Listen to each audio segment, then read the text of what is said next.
The following is a production of DallasCowboys.com and the Dallas Cowboys Football Club. How about them Cowboys? Yeah, go Cowboys! This is Mick Shots. Streaming live on DallasCowboys.com and the official Dallas Cowboys app. Now, here are Bill Jones, Everson Walls, and Mickey Spagnola.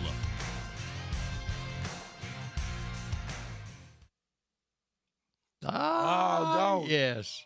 Come on. Good. What do you mean it's not Come working? on, good. Oh, Can I turn heard back it. around now? Thank you. I heard it. No, you didn't. I That was the sneeze. That's what That I was was the wanting sneeze. this No, morning. thank I you. got to Nope, have the fight nope, song. Nope, we don't have time for that. We got stuff to talk about. All righty. Here we go. Mick Shots. Everson, take it away. You got it, baby. There we go. Oh, yes. La, la, la, la, la, la, la, la, la. We're on to 2025 officially now, right? Mm-hmm. And you have And this is a football player. there is one football player on the football football field Just a. doing some rehab out there. Maybe it's Zeke. He can still be picked up. He can be picked up by one of these two. He's available. That's right. All right. This is your 1 hour warning, or is it 1 hour and 15-minute warning? Well, for the start of the depending press if it conference. starts on time. Right? It's at 11 a.m. press conference today. Brian Schottenheimer, your new head coach. And you guys were right. I didn't think they would have a coach at this point, and you guys said they would. So you got me on that one. We eliminated Kellen Moore a week ago, basically. A week ago. It was last Tuesday that we said that we thought we'd be talking about a new head coach on Monday. And That's here right. we have it, a new head coach. And we've got two teams in the Super Bowl, Kansas City and Philadelphia. And enough about that. Let's move on to 2025 and the Cowboys. Well, you guys were kind of huddled together after I left after the show, as if y'all were scheming or something. Scheming. Did y'all have anything to do with this That was development? last Tuesday. Tuesday. Yes, that's what I'm talking about. By the way, before we get started on all that, Everson, this is the anniversary of a big day in your life. That's right. What day is it? January 27th. Yep, 1991. Oh, is that when we won? Wide right. January 27th? January 27th. For some reason, I thought it was into February. It No, was not? no, it wasn't until later that they started playing the Super It's Bowl. funny. I don't feel any different. Yeah. Also, the Feel older? You're 1 year older. I don't feel any happier thinking about that moment. That was a happy That's a moment, long though, time. right? It was a glorious moment. Mm-hmm. Tears. I told you about the silly press conference. I was finally waiting to make my moment, with the media all around after the game, and I started crying. And as I wiped my eyes, they were all gone to other areas to interview. Because LT walked in. LT walked in. LT. Hey, good job, Everson. See you later. It's also the 80-year anniversary, the celebration of the liberation of Auschwitz. Auschwitz. I can't spit it I've out. been watching those movies recently. There's been Yeah. a few of those movies on. Yeah. Crazy stuff, man. Was this a diversionary tactic? No. You just said it was an anniversary. I said, well, it was another anniversary. Hey, well, if we're going to be That I read on quite a this, bit about. I have to mention, I lost my running back, my fullback from Grambling State University. He was part of our 1980 Black College Championship team at Grambling State University. Robert Parham ended up getting Grambling Hall of Fame. He died of a heart attack, and he was a heck of a fullback. He's one of those guys that he was a smart runner, but he wasn't talented. He knew where his blockers were at all times. And he reminded me a lot of Le'Veon Bell on how he was able to follow his blockers from step to step and maximize every carry that he had. So I just had to mention that since you're bringing up Auschwitz. So Well, they brought up yesterday, I forgot it was 5 years, Kobe. wow. 5 years ago Oh, and yesterday. they were saying remembering Kobe. I did see that this morning. And Yeah. it was Sunday morning too. Yeah. So, Yeah. all right. So All right, we'll get that out. 11 o'clock press conference this morning, and, of And it's course, going to the be a news- big show, by the way. Yep. Got a stage set up top. Did you come through the front door upstairs, No, or did you go the back door I'm again? always back door. I don't want anyone to know that I still it's work all set up, in the atrium area here at the Star. It's going to be a big shindig, of course, carried live here, DallasCowboys.com. I'm sure all the local TV stations as were well. all promoting NFL it. Network probably will be carrying it live, and so here we go. It's the Brian Schottenheimer era of Dallas Cowboys football. Yeah, these are the Cowboys. You think Ben Johnson got a live interview in Chicago? That is a good point, bro. That is a good point. Ben just hired, he signed, boom, let's go home. You know, let's get ready to move. Was Pete Carroll the biggest news that happened in Vegas that day? Well, we saw him running around out there on the football field. That's about it. He was throwing passes. That was his celebration. So, yeah, this is 10th time Cowboys have 10th hired head coach. a head coach. 9 by Jerry.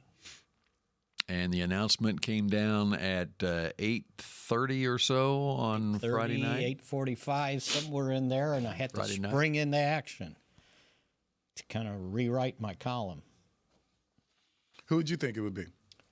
Oh, I thought by then that's what was going to happen. He just But had to put it in. I had to write, and I didn't want to wait till 8 o'clock at night to start, so I thought I was covering myself, and I wrote about how, you know, the Cowboys, this whole thing is about continuity, and I said one of the biggest parts of the continuity was the fact that the Cowboys have Will McClay here, and they have some continuity in their front office. Not saying he's the general manager, but he's sort of the kind of like general manager.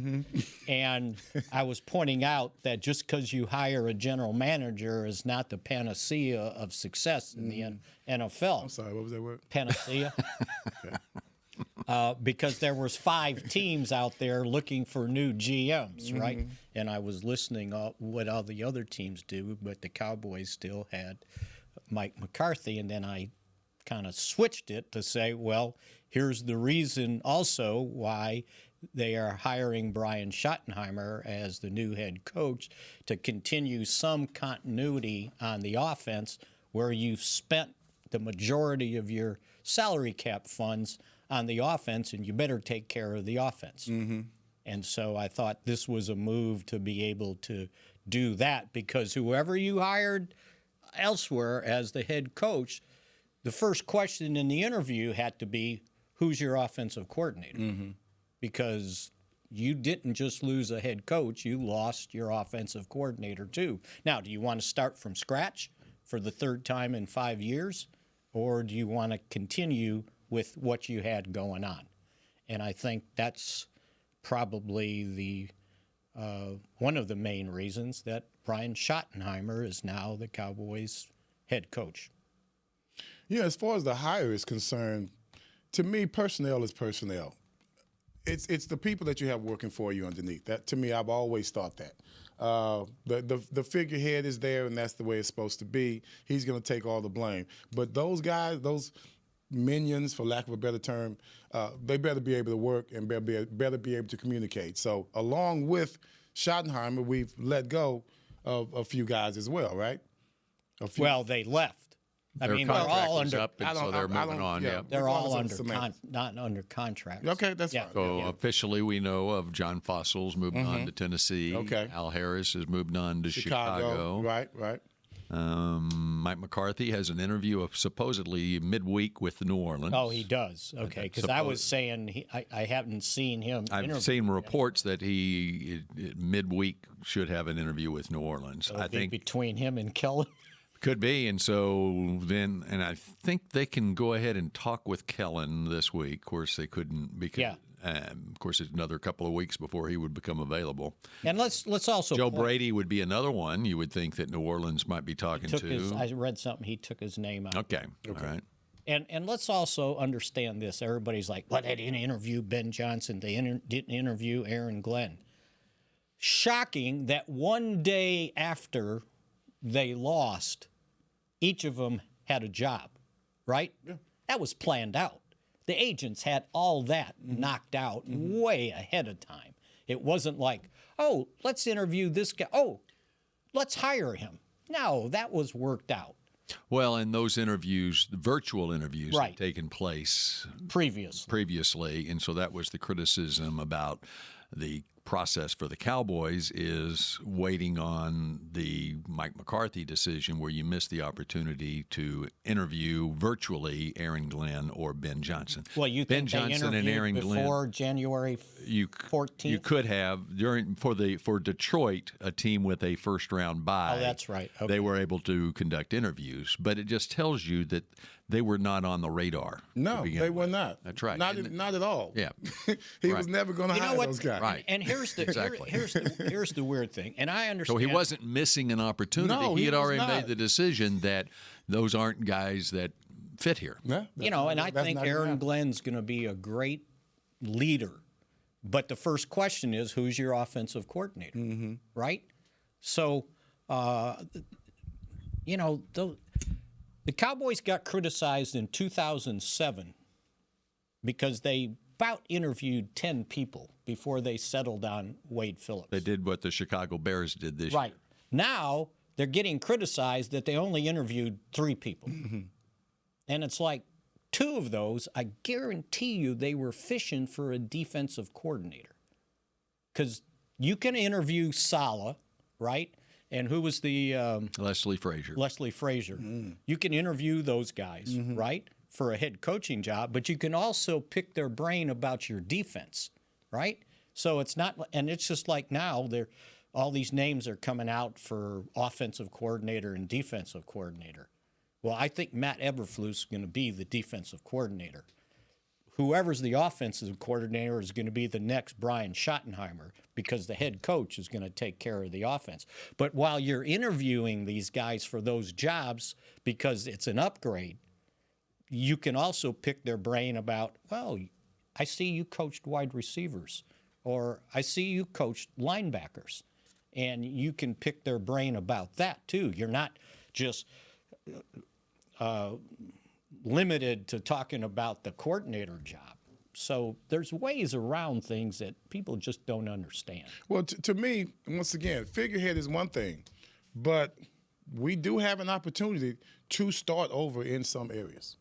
Whoever he hires for to coach the defensive backs, to replace Al Harris, whoever he has to replace your special teams coach, those are the guys that I'm hoping are going to be really fierce coaches that are going to bring a type of a culture here, you know, that's not necessarily better than last year, but it's definitely going to be different.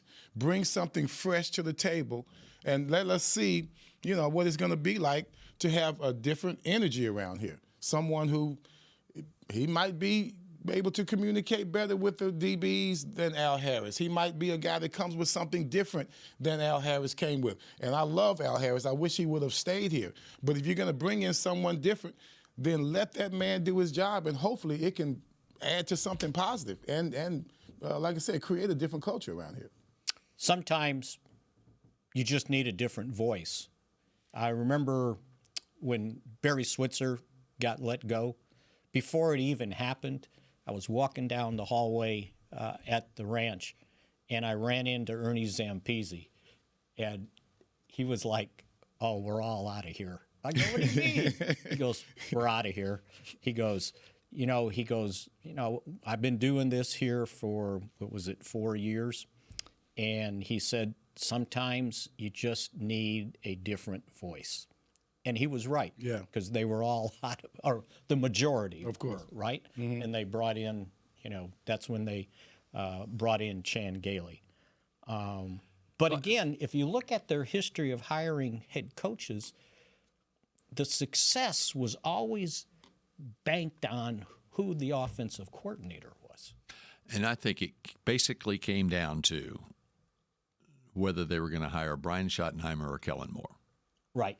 And I think they did talk with Pete Carroll, but what you're looking at there is if they had hired Pete Carroll, then Brian Schottenheimer would have been the offensive coordinator / play caller. Right. Okay. And so,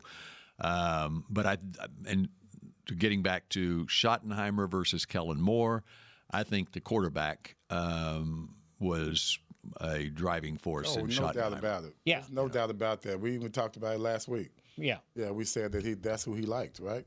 Yeah, isn't that what we talked about? Not necessarily that he didn't like Kellen Moore, but I think he probably preferred Schottenheimer. No doubt. And then I think from the standpoint of the traits you look for in a head coach, being able to command a room and so forth, Schottenheimer also fills. He has that? Yes, I've never heard him even so. talk. Just hearing. I've never heard him talk. Stay for the press conference. Okay. Yeah. Because they. In fact, during the season, the coordinators do their press conference on Monday of the week. Okay, and so Schottenheimer and Zimmer and Fossil would talk to the media, and it wasn't. You could find it. You could find it on DallasCowboys.com or YouTube or whatever, but usually the local TVs and radio, they're not using those because they use the head coach. I would tell our producers at CBS, I would say, let's use some Schottenheimer. I love hearing what Schottenheimer has to say. Does he sound like his dad? I didn't listen to hear his dad very much, but as far as he's just got it. He can command the room. He has. Well, and I have gone on YouTube and seen some of the speeches that the dad made. His dad don't play. He didn't play. And but Schottenheimer, you could just hear how sharp he is. He was, and how well he knew other players around the opponents. And this guy, you give up a little nugget about the background on whoever it might be, and so I think he probably from day one here connected well with Will McClay. From a scouting standpoint, I think that's a very important thing. But it's a very important thing for the head coach to be in lockstep with your vice president of player personnel and with Stephen Jones. I think both Will and Stephen, they were on Team Schotty from the get-go on this myself.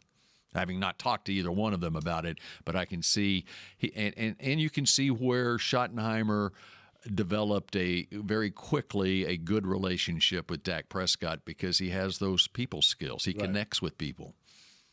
Well, is there any chance that Brian would hire another assistant, just an assistant head coach?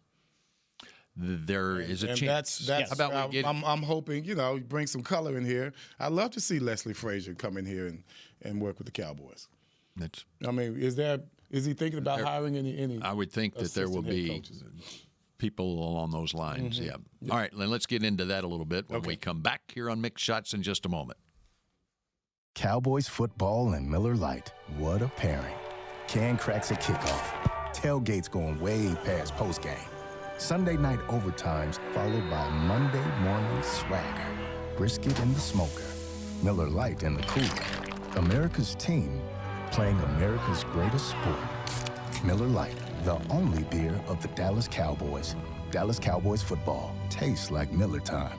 Celebrate responsibly. 2023 Miller Brewing Company, Fort Worth, Texas. How do you tell the world about all the great gifts in the Yeti store? Let her rip, Troy. All right, folks, let's get started with the Yeti French Press. Enjoy coffee that stays hot for hours in a French press. 34 ounce for you, 6'4" for the cruise. The Yeti French Press. Hot mix waterproof bags. Bags waterproof. Submersible waterproof doubles. Waterproof bags. World's mostly water, so get a waterproof Yeti bag. Do I smell something cooking? Oh, new cast iron skillets made to be passed down like Mama's recipes. Take a steak, cornbread, cobbers, pot pie, and potatoes, and next level with 3 sizes of Yeti cast iron skillets. Gear, gifts, and product experts. Visit the Yeti store on McKinney Street and at South Lake Town Square today. Hey, Cowboy fans, I'm Dak Prescott, quarterback of the Dallas Cowboys. But lately, I've been learning a new game, crypto. Sound confusing? Don't worry, even us pros were rookies in crypto once. That's why I trust blockchain.com. They make crypto easy. No confusing jargon, just the tools to help you win. Prescott keeps it, slides with a first down. Invest like your icons, where everyone is a rookie in crypto with blockchain.com. Perfect throw, my goodness.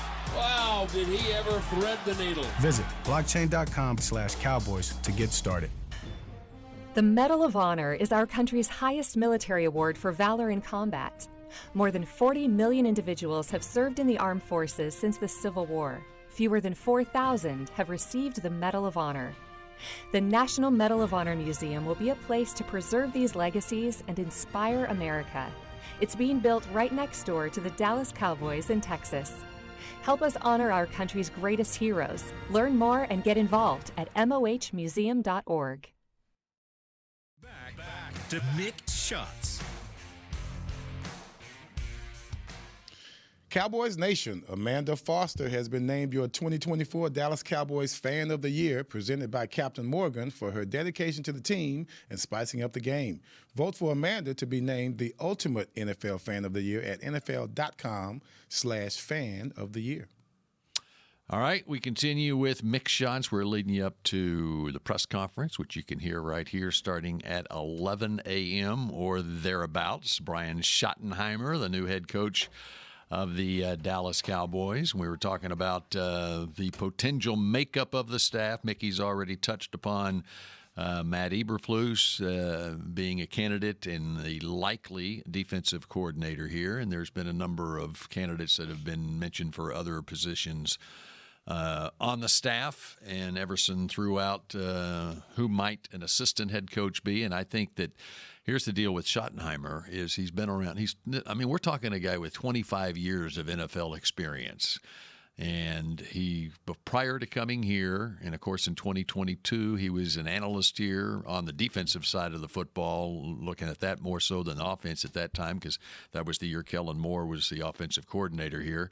Prior to that, he was with Jacksonville for a year, hired by Urban Meyer as a pass game coordinator. Prior to that, for 3 years, he was the offensive coordinator under Pete Carroll with the Seahawks.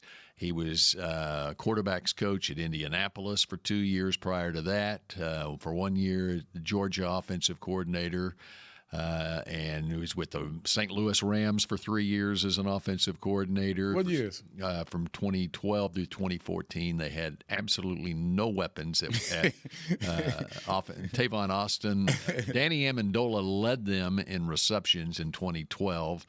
And Tavon Austin was their first-round draft pick, number 8 overall, and he was probably their best threat offensively. Nothing against Tavon Austin, but there were not much in the way of weapons there. So it was Sam Bradford was there his first year, got hurt his second year, and they had Kellen Clemens, Austin Davis, and Sean Hill as his quarterbacks.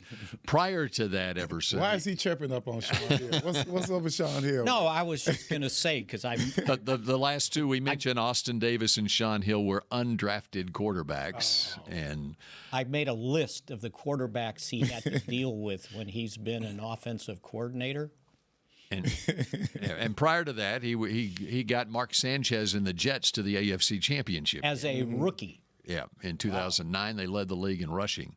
And they went to the AFC title game twice during his time there. But my point on mentioning all of that is the fact, and then he coached with his dad prior to that with the Chargers, and going back to when he got out of college at Florida, where he was the backup quarterback on a national championship team in 1996. He coached with his dad in Kansas City.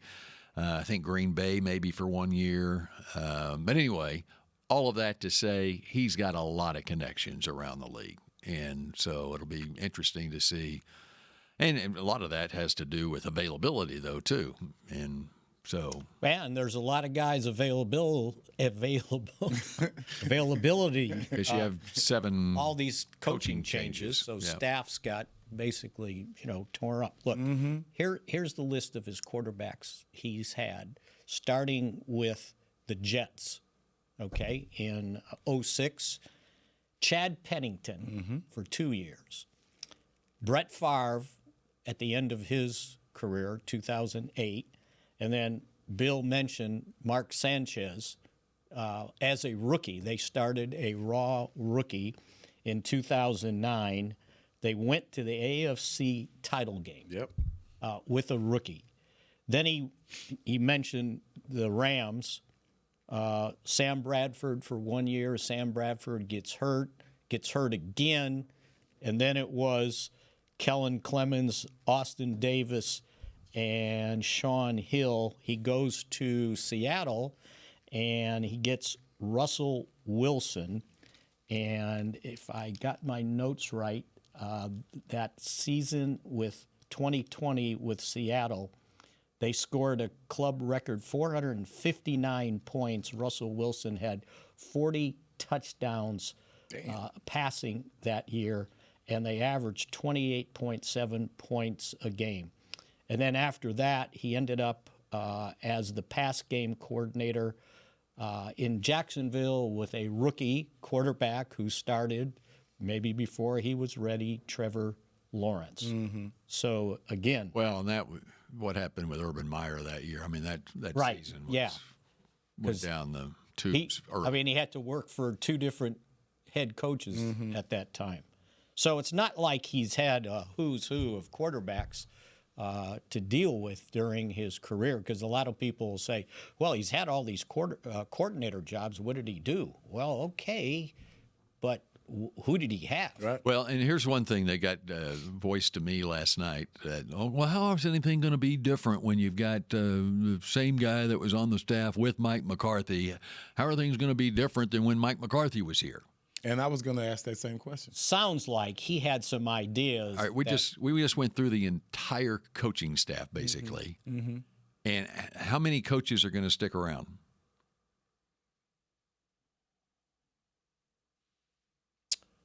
Maybe one or two. Yeah. So, and how many coaches are on a coaching staff? Like 20?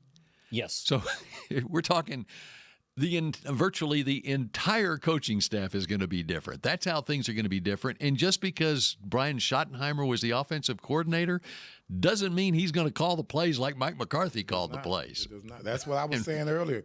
I don't really care who the head coach is. I want to see what these guys down here are going to do.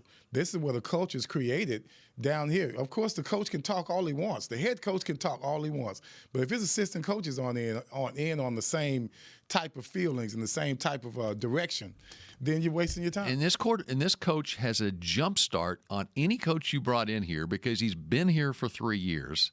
He knows how it works here behind the scenes, and he knows the roster backwards and forwards. And he is bringing in how do you say his name? The defensive coordinator. Matt Eberflus. Eberflus. Yes. And he is a lock. He's on lock. He's going to be here. Well, it's not official yet. It's not official, but they're going to talk to him about it. Yeah, see, remember, bring in somebody like that. He was Chicago has a hell of a defense. And here's another guy. That wasn't his problem as the head coach. No, it was not. And we've seen countless times where very good coordinators haven't turned out to be very good head coaches. Right. And we'll see what happens with Schottenheimer here. But he does have the traits. And or very good head coaches didn't turn into head coaches until they had a really good offensive coordinator. Norv Turner, Jimmy Johnson. You saw what you went through with Dave Shula. Yeah, that wasn't my fault. He snitched on me, so he snitched on me to daddy. So no.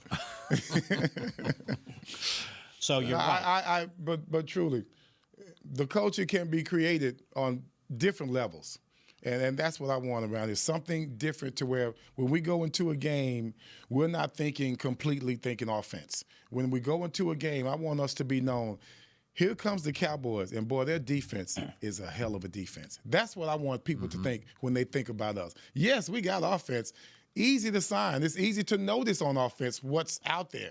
But when you start talking about defense, you've got some very how can I put it, underrated ways or hidden ways where you can have a good defense without it having to be so overblown. It can be a culture that's like, part of this entire building without you having to go out and have superstars necessarily at every position. By the way, as far as Eberflus is concerned, he was the linebackers coach here from 2011 to 2015. Sean Lee was the linebacker. And then he... Boy, I haven't heard you drooling like that in a long time. And then 2016 and 17, he added the title passing game coordinator to his title. And I just know, and Mickey knows from experience here, Rod Marinelli was the defensive coordinator. And even prior to that, you had Rob Ryan here. Eberflus had a major role in what was going on defensively, even when he was just a position coach. I think he might have come here with Rob Ryan? Yeah, 2011. That makes sense. Because he was in Cleveland when Rob Ryan. That's right. Ryan was in Cleveland. That's right. Yeah. And Jason Garrett's first year as a head coach was 2011, and that's when Eberflus came here. Yeah. Right. Yeah. Because prior to that, he was defensive coordinator, University of Missouri, by the way. Okay. 07 and 08. And by the way, those were really good years at Missouri. That's right. Made it all the way to the Big 12 championship game. Who'd they play? Unfortunately, they ran into Oklahoma twice. I didn't even have to know that. I knew. You didn't even have to say it. I knew that's what. The only reason he brought that up was simply because of that Oklahoma reference. Mm-hmm. So, what are you thinking, Mickey? So, getting him as the defensive coordinator, and obviously he knows people, and they're already talking to some people, and I see all this stuff that's like they're bringing in this guy as a coordinator. Well, they're not going to name him the coordinator, but they may name him a position coach. Mm-hmm. And I think a different voice sometimes.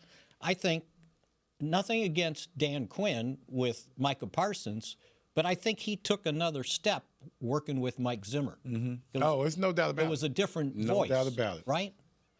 And sometimes that helps. And maybe in the secondary, whoever they bring in to do that a different voice may help these guys. Mm-hmm. Maybe you can get Trayvon Diggs to, when he's on the team and you're going through warm-ups, the stretch and whatever, that he might do it with the rest of the team instead of over to the side by himself with Parsons, like their own little group there. Maybe another voice comes in and goes, hey, no, that's not the way I do things. And sometimes that's what you need. No doubt. And sometimes it just depends on who that word comes from. Right. There might be it might be a guy who means well, and I'm just going to pick Harris. Let's say Harris means well. We know he's a great coach, but let's just say his words fell deaf on a certain player's ears. Well, then this other person this other coach in the same position, his way of saying it might appeal to the players better. And yeah, I know that sounds a little prima donna-ish, right? Well, I didn't like the way that sounded, but sometimes you just gravitate towards other people for no particular reason, just by the way his demeanor is. And think about this. Think about when you were young and whatever you were playing, whatever level, and you had played for this guy. Yeah. And then the new coach came in. Mm-hmm.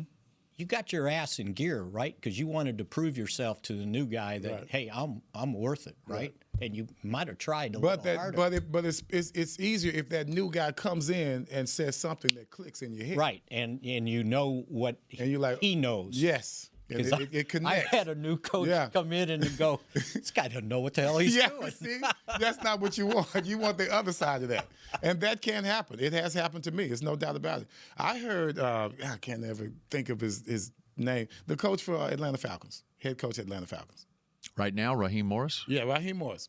I was there in Tampa, and I heard how Raheem Morris spoke to his defensive back group, which is a great group.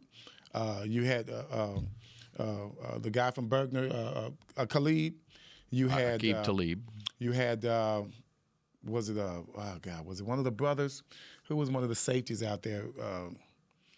The DBs were very good there. Okay. As a group, and the way he taught those guys. A lot of brothers playing safety. Hey, that's why they're good. There's even more playing corner. But having said that, you had players on that squad. The way he spoke to them, I just sat in on the meeting, and the way he spoke to them, the terminology that he used, the way he connected with them, it's like they were all connected on the same string in the same room. That's coaching to me. He had that presence in that locker room, in that meeting room, and I was just sitting back because they allowed me to come in to hear them, listen to their his game plan. And to me, the way he said things, it made me visualize what I needed to do before I actually did it. That's great that you mentioned Raheem Morris, because I randomly during the season, when I went behind enemy lines and was listening to Atlanta, it was the week of the Atlanta game. Yeah. And I'm listening to Raheem Morris would come on a local radio station, and he was great talking. And Schottenheimer's got that same ability. Yes. And it comes so naturally to I'm excited about if I get the opportunity to host the Brian Schottenheimer show. I won't even have to prepare for that. I just throw a topic out there and he'll just run with it, whatever. Show to do, right? You got to make up another show, hopefully. But it's that ability to communicate. It's the verbiage. Yeah, they know exactly how to use those words to where mentally you can see exactly what they're talking about. That's why Raheem Morris was targeted early. That's right. That this guy is going to be a head coach in this league. I'll never forget. I've sat there. I've been in meeting rooms with some hell of a coaches. And the way he verbalized everything. Tomlin's like that. I was going to say Michael Tomlin, same type of thing. I sat there and I went, the way he said that, it made me think I can go out and do that drill right now. But I'm 45 years old, right? So, but that's what he made you feel. I said, in my mind, I'm thinking that's exactly how I would have tried to explain that to another defensive back group. And I'll guarantee you that for this press conference today, Schottenheimer will be prepared for whatever gets thrown at him, because some of it's not going to be friendly. There's going to be some unfriendly fire. Well, yeah. Well, first of all, you know what's going to be the number one thing. How are you going to run this team if you got your owner always over your shoulder? That's going to be. It'll come. That's gonna. That's. Why haven't you ever interviewed for a head coaching job? Things like that. He'll be prepared. I'll go out on a limb right now and say he'll have answers for everything comes his way. All right, and I have won't to go shy prepare. away. I have to go prepare. Yes, for our let's go to break. TV pregame we'll show. Go for carry on when 13 Mick Shots continues in a moment. Or 8. Star Sports Tours is the only official fan travel partner of the Dallas Cowboys, offering exclusive game weekend travel packages with pregame sideline access and photo ops with current players, cheerleaders, and Cowboy legends. You want to stay at a team hotel, attend the best tailgate party in Texas, tour the Star, and talk X's and O's with me, Everson Walls? With Star Sports Tours, you can. Visit cowboystravel.com to book your travel package today. Hey Cowboy fans, I'm Dak Prescott, quarterback of the Dallas Cowboys. But lately, I've been learning a new game, crypto. Sound confusing? Don't worry, even us pros were rookies in crypto once. That's why I trust blockchain.com. They make crypto easy. No confusing jargon, just the tools to help you win. Prescott keeps it, slides with a first down. Invest like your icons, where everyone is a rookie in crypto with blockchain.com. Perfect throw, my goodness. Wow, did he ever thread the needle. Visit blockchain.com/Cowboys to get started. Star Sports Tours is the only official fan travel partner of the Dallas Cowboys, offering exclusive game weekend travel packages with pregame sideline access and photo ops with current players, cheerleaders, and Cowboy legends. You want to stay at a team hotel, attend the best tailgate party in Texas, tour the Star, and talk X's and O's with me, Everson Walls? With Star Sports Tours, you can. Visit cowboystravel.com to book your travel package today. Cowboys football and Miller Lite. What a pairing. Can cracks at kickoff. Tailgates going way past postgame. Sunday night overtimes followed by Monday morning swagger. Brisket in the smoker. Miller Lite in the cooler. America's team playing America's greatest sport. Miller Lite, the only beer of the Dallas Cowboys. Dallas Cowboys football tastes like Miller time. Celebrate responsibly. 2023 Miller Brewing Company, Fort Worth, Texas. Back to Mick Shots. The biggest names in tennis head to the Ford Center at the Star in Frisco this February. Witness the top-ranked Casper Ruud and former Dallas Open champion American Tommy Paul dazzle the court as the Dallas Open moves to a new home. Catch all the hard-hitting action and watch the top players on tour compete live. Tickets are available now at SeatGeek.com. I should have asked this on air, but is this just men's or it must be women here? It must be, but Bill's not here to look it up. So did you catch Madison Keys winning the Australian Open? Man, it's about time. Boy, she's been struggling for years. I know. It was a pretty neat thing to see, especially figuring out who she beat, because that girl, ooh, not only is she good, she's huge, right? And took her down. Madison, I've watched her since she came into to the pros, and the problem with her has always been her footwork. It's a little bit slow. Yeah, she's just a little bit slow, but her power was there. Boy, her power and accuracy is there. It's always been there. She didn't hold back. She went after it. I enjoyed watching. I wonder if that's going to end up being a catapult for her, because she should be doing better than she's doing. Than she did. Yeah, right. Absolutely. Okay. All right. Well, that's coming up soon. East-West Shrine game this week, Thursday at AT&T Stadium. They're already practicing out at North Texas. And we kind of skipped right over the conference championship games. Well, I had the Bills. I thought so too. I thought this was the time that he was gonna do it. So, do you think they got jobbed on the 4th and 1? I think, how can I put this? It's like everybody that watched it on TV thought he had the first down. Yeah. Allen, when the quarterback sneaked. We never saw a good angle from the camera. I know. I mean, I wanted to see the angle from the guy that spotted it as a first down. I wanted to see if we could see the ball. I wanted to see Josh front side. Right. A better shot of him front side so I could see where the ball was. Right. Because once he turned, it compromised everything in regards to what the referees and what you call it. That opened the door for the referees to kind of screw it up a little bit, because he didn't really. I think if he would have stayed forward and just done what he always did and just put it over there, but KC was ready for that every time. And I gotta give Chris Jones, man, some love. This guy, first of all, you see him, he was crying the entire. He was crying the national anthem. I think he cried the entire game. But what you saw was, even though the stats didn't show it at all for him, I think they had him with like 2 tackles. Yeah, I know. And that did not depict how instrumental he was in controlling that line of scrimmage for the Kansas City Chiefs, because even though they were pretty successful, over 50% on the tush push and all that kind of stuff, those key moments, such as the 4th down, is when he really showed what a leader he is, man. I mean, where is his flowers, bro? Yeah. What is his flowers? No, absolutely. Everyone's talking about Mahomes, and we saw Kelsey after the interview and Taylor Swift. Man, where is Chris Jones? Talk to that man. He should have been on the stage. He should have been on the stage, man. I mean, the emotions that he had, it all added to positivity. It added to production. It made him a better player that day. They even had Cousin Spags on the stage. Didn't talk to him, though.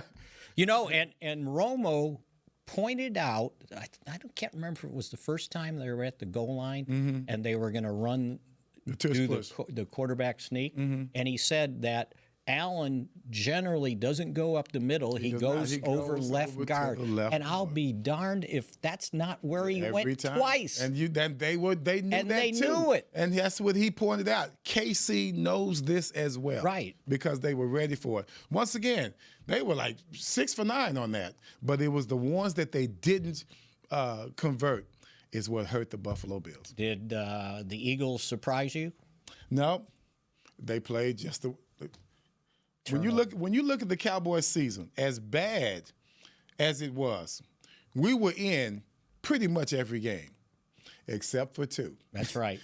And those were the ones, those Eagles games. They almost beat the Commanders twice, right? Yeah. Beat them once and had the lead 19, what was it, 16, And here 13. comes the Commander magic out of nowhere. Somebody screws up, and next thing you know, they sneak out a win. Well, nothing against Dan Quinn, because he did a hell of a job, but you can't give up 229 yards rushing. And you can't 7 touchdowns. You can't have your offense fumbling the ball 3 or 4 times. Yeah, and I don't know that that's on him, but to lose 4 No, that is fumbles not like on that. him, but that's what he had to overcome. Right. Yeah. And when you give up that many, so Saquon, I was keeping notes, right? Barkley had 2 touches for two touchdowns, and it's 14-3. Yeah. So anyway, pretty good Super Bowl coming up in New Orleans. You got anything to do there for the Super Bowl? I'll be there, brother. Ah, Come on, man. I will now be there. I got to carry your bag. Yes, You bring me if with. you want to know where all the big parties That's are, you right. follow me, brother. All right. Well, we got to get ready. Yeah, we gotta get out of to here. hand off to the press conference. Cowboys announcing today. Press conference scheduled start at 11 o'clock. Brian Schottenheimer as the Cowboys' 10th head coach in the franchise history. Thanks to Bill Everson, I'm Mickey, and we'll be back with Mick Shots next Monday. See you then. Go Cowboys. This has been a production of DallasCowboys.com and the Dallas Cowboys Football Club. How about this,